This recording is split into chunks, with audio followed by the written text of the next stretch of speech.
શ્રી કૃષ્ણ, જય શ્રી રામ. તો કેમ છો બધાય? તો શ્રાવણના તો ઓલમોસ્ટ દિવસો પૂરા થઈ ગયા છે અને રહી ગયા છે હવે આખરી કાલે એક દિવસ. તો કાલે છે શ્રાવણ માસની અમાસ.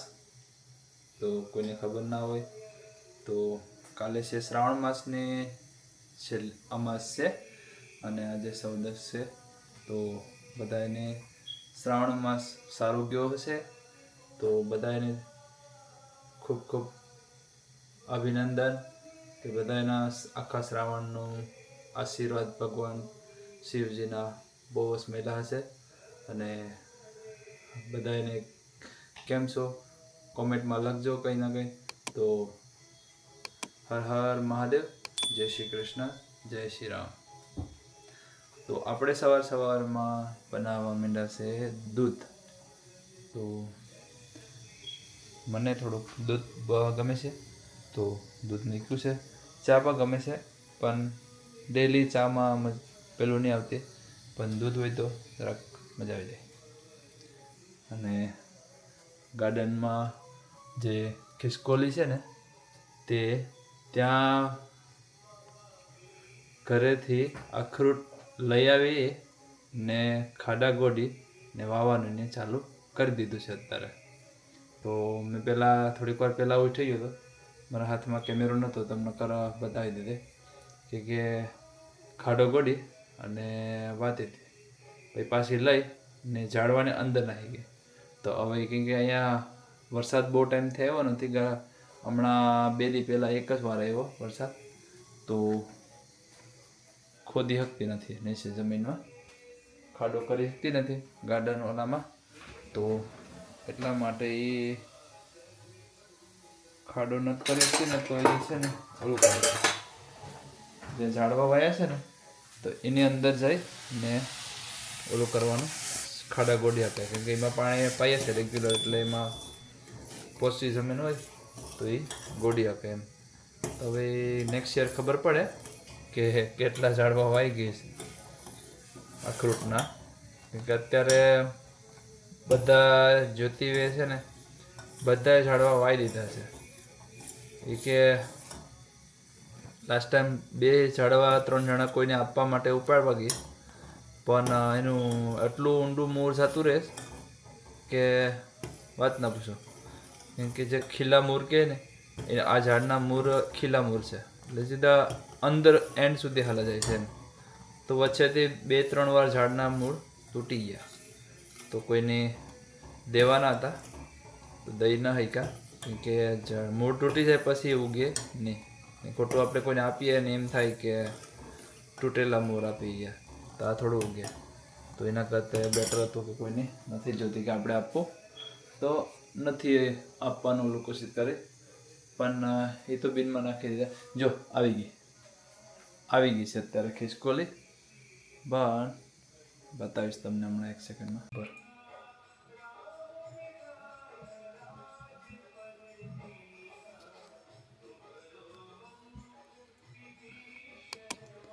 એ તો કંઈ બીજે સડી ગઈ, રૂફ ઉપર સડી ગઈ.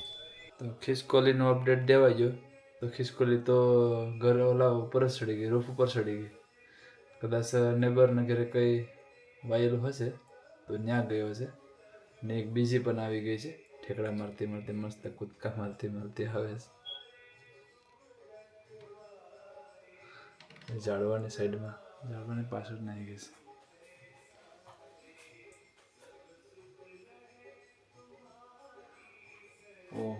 ગાડી પણ આવી ગઈ છે ગાર્ડનમાં.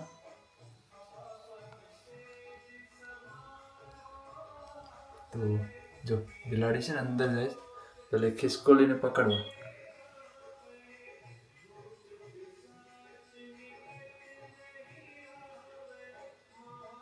તો અંદરમાં પેલામાં ખિસકોલી છે ને ટમેટાનું મોટું ઝાડ, એમાં અંદર વહી ગઈ. કેમ કે ટમેટા એમાં બહુ અંદર છે. પણ ખિસકોલી શું કર્યું, ચાલાકી કરી. તમે જો ફેન્સની ઉપર બેઠી ગઈ ને પેલા મેંદરી અંદર ગોતે જશે એને.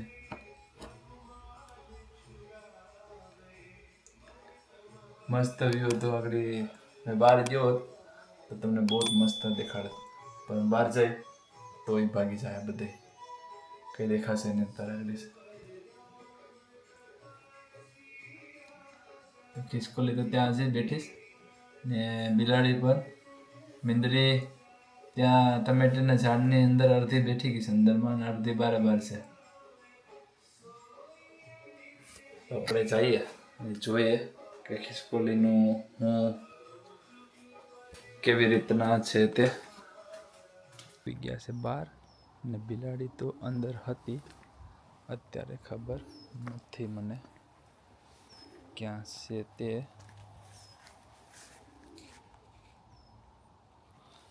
જોગી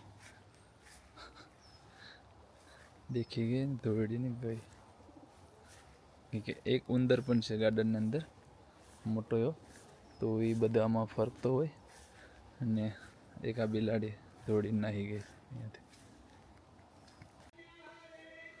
પારેવડા આવી ગયા બહુ બધા ને મેં કહેતો હતો દરરોજના કે લાલ કલરનું કંઈ કબૂતર નથી આવતું, પણ આજે લાલ ને વ્હાઈટ વધારે કબૂતર આવ્યું ને લાલ એક જ આવ્યું છે, જેમ કે જો દેખાય ત્યાં લાસ્ટમાં એક દેખાય છે બસ. પણ ડેઈલી આવે છે કબૂતર, ડેઈલી દરરોજના કબૂતર દાણા નાખે ને દિવસ ચાલુ થાય એવું લાગે, પણ મજા આવી જાય સવારમાં. ઓ નહીં, આજે બીજું પણ એક લાલ કબૂતર આવ્યું, આગળ જ વિતરું. નકર કબૂતર લાલ નહોતા આવતા વચ્ચે, બહુ ટાઈમથી આવતા જ નહોતા. આજે 2 કબૂતર લાલ આવ્યું, જો એક નીચે જ બાજુમાં થયું છે ને એક ત્યાં. તો આ નવા કબૂતર કંઈ બહારથી આવ્યા, જે પેલા આવતા હતા ને એ તો નથી આવ્યા. રાધે રાધે, જય શ્રી કૃષ્ણ, હર હર મહાદેવ, જય સિયારામ. તો કેમ છો બધા? નવા વિડીયોમાં બધાનું સ્વાગત છે. કુકિંગનો ટાઈમ થઈ ગયો છે, કેમ કે બહારેથી થોડાક લેટ આવ્યા, બહારેથી આવી અને મસ્ત ફ્રેશ આજે કુકિંગ પણ કરતા આવ્યા છે. મેં જઈને લઈ આવી તો દૂધી 3 પાઉન્ડની 299 એટલે 3 પાઉન્ડની, હા 2 હતી. તો દૂધી આણી સસ્તી ધ્યાન છે, મેંગો લઈને આવ્યા છે 2 દિવસ પછી આવ્યા માસીને ઘેરેથી, અને ફ્રેશ કારેલા જે લાવ્યા છે અને મરચાં. તો આજે 2 વસ્તુ બનાવવાની છે. એક તો પિકલ અથાણું બનાવવાનું છે, તો અથાણા માટે મેં સ્પેશિયલ અહીંયા મરચાં લઈ આવી છે. ચાલો તો આપણે ખોલીએ મરચાંની પેટ. કેવા મરચાં સારા છે, 2 પાઉન્ડના હતા અને લેતી આવી. હાય રામ. ચાલો પાણી છે ધોઈ રહ્યા બધા અને ફ્રેશ છે, એમાં જાણે કે હમણાં તોડીને લેવા હોય તેવું લાગે છે મરચાં, કેમ કે એમાં પાંદડા પણ છે મરચાંના. તો આજે પિકલ અથાણું વધારે બનાવીશું, કેમ કે લાસ્ટ ટાઈમ મેં થોડુંક બનાવ્યું હતું અને અથાણું તો મેં એકલી જ ખાધું, બીજું કોઈ નથી ખાતું. તો ફ્રેશ મરચાં છે અને જે સારા છે એ બધાનું હાફ અથાણું બનાવી નાખીશું અને હાફ ઘરમાં કુકિંગ કરવા માટે રાખીશું, જે વઘાર કરવા માટે. અને બીજા ફ્રેશ કારેલા લઈ આવી છે, તો આજે કારેલાનું શાક ખાવું છે સ્પેશિયલ. તો ચાલો કારેલા બનાવીએ. તો જો અહીંયા પિકલ મરચાંનું અથાણું બનાવવા માટે પહેલાં મેં મરચાં, આજે બધું કામ રેન્ડમ થાય છે, ગમે તે અડધું આ કામ અડધું પેલું કામ, તો આવી રીતે બધું કામ થાય છે. તો પેલા મરચાંને બધાને પિકલ બનાવવા માટે સાફ ધોઈ નાખીએ પાણીથી, એટલે એ એકદમ ડ્રાય થઈ જાય. તો એ મેં જારીમાં કાઢી લીધા છે અને એના પાંદડા પણ અમે સાથે જ છે. મરચાંનું અથાણું બનાવવા માટે બધો કચરો હટાવીએ કે મેં સાથે આવી ગયો છે. ચાલો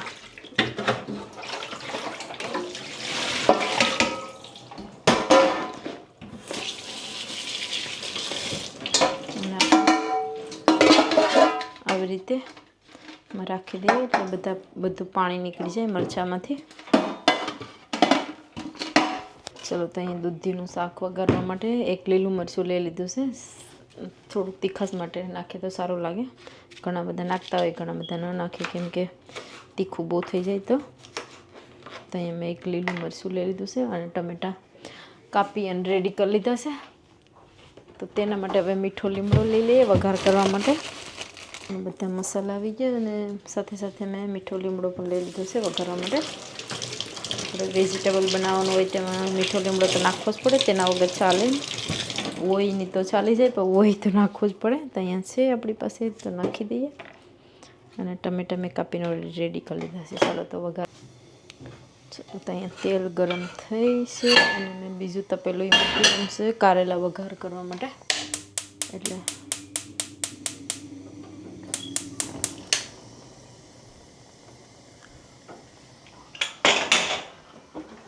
તેના માટે સ્પૂન લઈ લઈએ બંને માટે.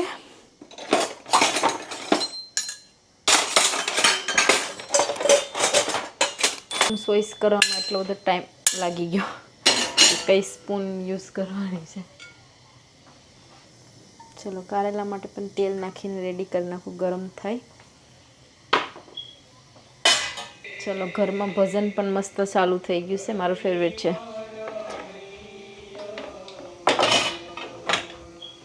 ગેસ ધીમો કરીએ, પહેલાં દૂધીનું શાક વઘારીએ.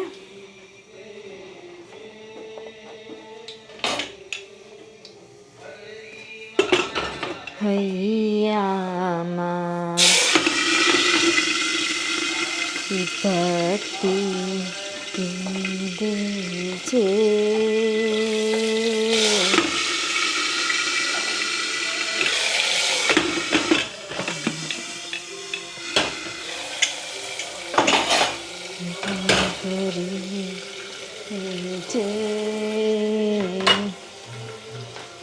હમ તારું નંદલાલા હરીજી ભે ચડી દે છે. ચલો ભજન એટલું સારું આવે છે.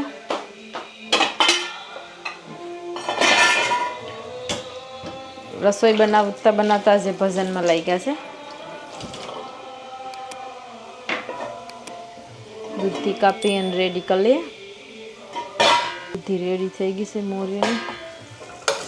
ચલો તો કુકરમાં મસાલો રેડી થઈ ગયો છે અને દૂધી પણ નાખી દઈએ.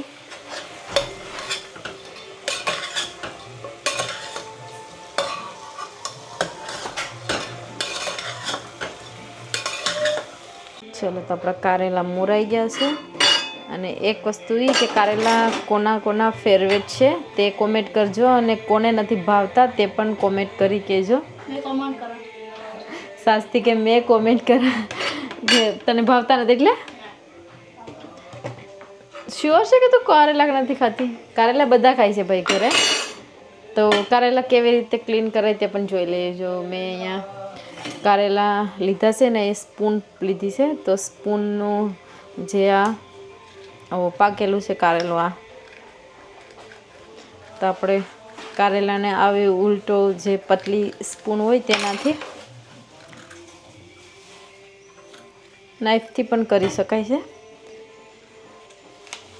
પણ એવી પતલી નાઈફ પાછી હોવી જોઈએ, નકર સ્પૂનથી કરી શકાય. તો ચાલો આપણે અહીંયા કારેલા આવી રીતે બીજ કાઢી નાખીએ છીએ અંદરથી અને રીંગવાળા મોરવાના છે. કારેલા કોને કોને ભાવે છે જરૂર કોમેન્ટ કરજો, ભૂલતા નહીં, ભૂલ્યા વગર. તમને ખબર પડે કે કેટલા જણને કારેલા ભાવે છે, અને જેના ફેવરેટ હોય તે લખજો કે અમારા ફેવરેટ છે, અને જેને ન પસંદ હોય તે પણ લખજો. તો કારેલા શરીરમાં બોડી માટે બહુ સારા છે ખાવા માટે. એમ તો વીકમાં 1 થી 2 વાર ખાવા જોઈએ. 2 વાર તો કોઈ નહીં ખાય, પણ 1 વાર તો એટલીસ્ટ ખાવા જોઈએ. અને હમણાં મળે છે બી ફ્રેશ. તો આજે કંઈક અલગ રીતે કારેલા બનાવ્યા છે. એમાં મીઠો લીમડો નાખી દીધો છે, લીલા મરચાં નાખી દીધા છે, અને કારેલા. અને આપણે જેટલું મીઠું કે એમાં ટેસ્ટ લાવવાનું હોય તેટલું મીઠું નાખવાનું છે, ખારા નથી કરવાના. નાખવાના નથી ને અહીંયા મેં લીધું છે લીંબુ. તો બધાને સાથે મિક્સ કરી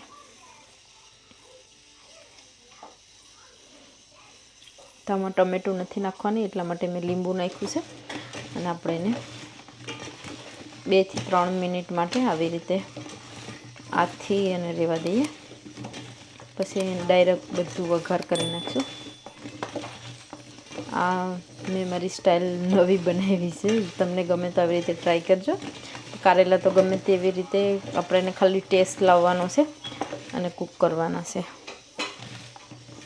તો ચાલો રહેવા દઈએ 3 મિનિટ માટે. ફરીવાર એકવાર મિક્સ કરી દઈએ અને હવે એનું વઘાર મેં રેડી કરી નાખ્યું છે તપેલામાં, રાઈ જીરું અને બધું. તો હવે ડાયરેક્ટ તેમાં નાખવાના છે કારેલાને.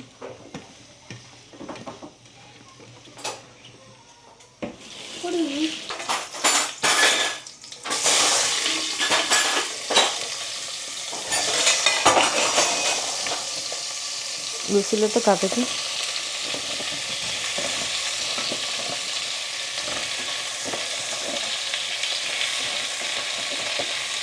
એને ધોવામાં જવા દેવી પડશે.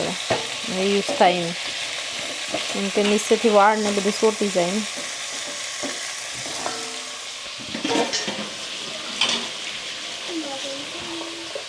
પાણી વાળો કરવો પડે.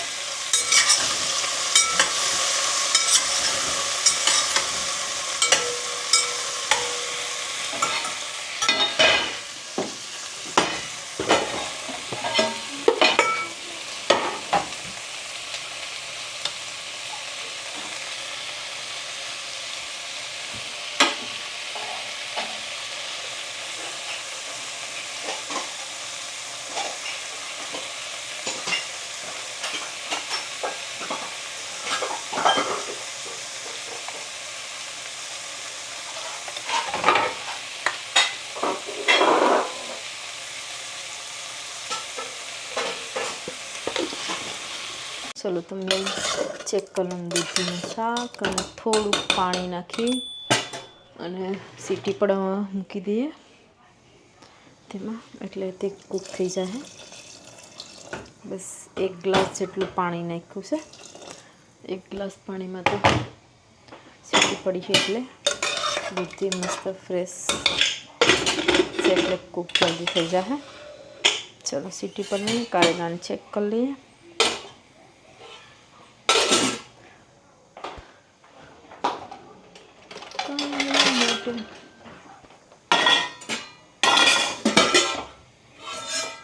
જો લાસ્ટ ટાઈમ 2 વીક પહેલાં મેં બનાવ્યું હતું અથાણું. તમારી પાસે આટલું બચ્યું છે 1 દિવસ માટેનું છે.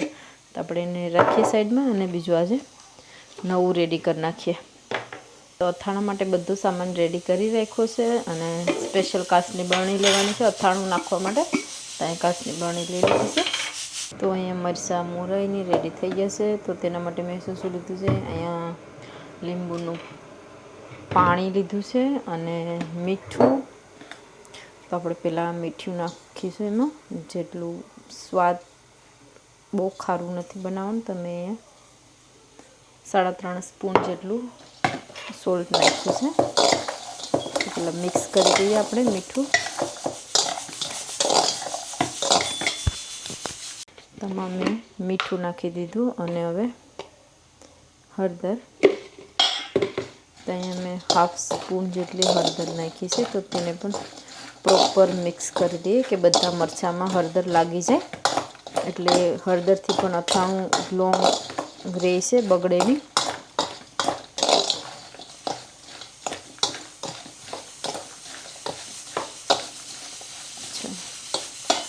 ને હવે આપણે નાખવાનું છે લીંબુનું જે પાણી છે તે નાખવાનું છે.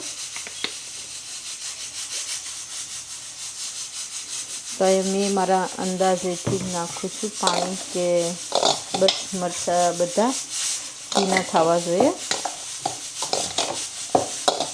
તો આવી રીતે તો અથાણામાં લીંબુનું પાણી જેટલા લાઈક મરચાં પલળે તેટલું નાખ્યું છે. અને હવે નાખવાના છે આપણે રાઈના કુરિયા. તો આ છે રાઈનો ભૂકો કે રાઈના કુરિયા કે. તો હવે તે મિક્સ કરવાનું છે. તો આપણે જોઈએ કે એમાં મિક્સ થતી કેટલું લાગે છે, તો થોડાક હજી નાખીશું.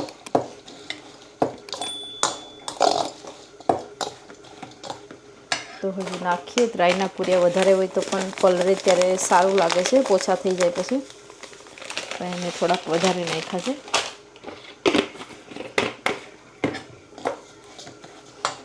બધીને મિક્સ કરી દઈએ એટલે રાઈના પૂરિયા પણ તેમાં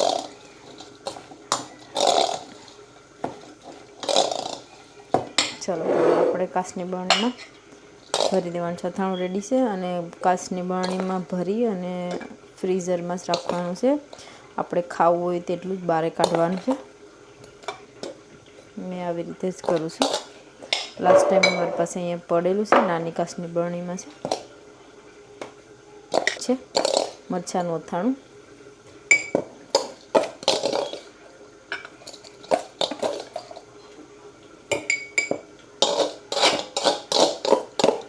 આપણે આમાં હાથ પણ લગાવવો ન જોઈએ, કેમ કે આપણા હાથથી પણ અથાણું ખરાબ થાય છે. આપણે બેક્ટેરિયા લાગે એટલે ચમચી અને મદદથી નાખી દે તો પણ ઓકે છે. ચાલો તો આપણું અથાણું રેડી થઈ ગયું છે અને મેં થોડુંક નીચે દબાવી નાખ્યું છે. અને જ્યારે ટાઈમ મળે ત્યારે આપણે તેને મિક્સ કરતા રહીએ, પણ લીડ મેક શ્યોર કે લીડમાં ન અડવા દેવું જોઈએ, નકર ખારાશના કારણે લીડ તેનું બગડી જાય છે. ચલો તો આપણું પિકલ અથાણું રેડી થઈ ગયું છે. અને આવી રીતે જેને કઈ રેસીપી કીધી હતી તે જોઈ લેજો અને તમે પણ જરૂર બનાવજો. અને કેવો ટેસ્ટ મરચાં અથાણું લાગે છે તે પણ કોમેન્ટ કરી જરૂર કહેજો. ફાઇનલી રોટલી બનાવવાનું રેડી કરી નાખ્યું છે. કારેલાનું શાક રેડી થઈ ગયું છે અને દૂધીનું શાક પણ રેડી થઈ ગયું છે. સાથે સાથે ગરમ ગરમ રોટલી ખાવાની છે, એટલા માટે બધા આપણે ઘી પર લગાવી દીધું છે.